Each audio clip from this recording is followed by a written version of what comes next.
মাছ না পেয়ে শেষ পর্যন্ত ডিমের তরকারি রান্না করতে হলো আজকে আমাকে। আবারও চলে আসলাম ছোট্ট একটা মিনি ব্লগ নিয়ে, কারণ তোমরা মিনি ব্লগগুলো দেখতে ভীষণ ভালোবাসো।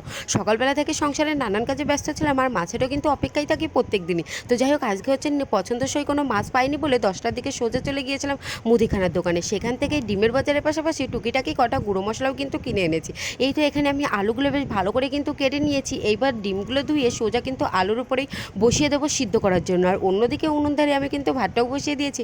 আর এই ডিম আর আলুটা সিদ্ধ করতে বসিয়ে দেবো গ্যাসে, তাহলে এইদিকে কিন্তু আমার ভাতটা হয়ে যাবে। তো অলমোস্ট আমার ভাত রান্না করা কমপ্লিট হয়ে গেছে। এবার ডিমগুলো বেশ ভালো করে লবণ আর হলুদ মাখিয়ে সোজা কিন্তু তেলে আমি ভেজে নিচ্ছি, একেবারেই কিন্তু গরম তেলে আর কি। ডিমের তরকারি খেতে আমার কিন্তু ভীষণ ভালো লাগে, বিশেষত ডিমটা খেতে। জানি না কার কি ডিম খেতে ভালো লাগে কিনা, আমার কিন্তু ডিম খেতে ভীষণ কিন্তু ভালো লাগে। এই তো এখানে ডিমগুলো বেশ ভালো করে কিন্তু আমি ভেজে নিচ্ছি।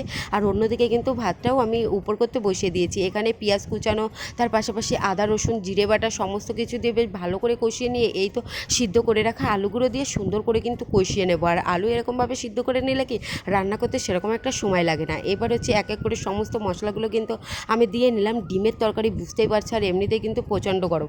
গরম হলেও কিছু করার নেই, ডিমের তরকারি যেহেতু, তাই তো একটু মশলা দিতেই হবে। এই তো এখানে জলটা বসিয়ে দিয়েছি। আর অন্যদিকে কিন্তু ঝোড়ো হওয়া, তার সঙ্গে সঙ্গে হালকা কিন্তু বৃষ্টিও চলে এসেছিলো। তো অলমোস্ট কিন্তু ডিমের তরকারি আমার রান্না করা শেষের দিকে। এবার ভাজা ডিমগুলো কিন্তু দিয়ে দিলাম।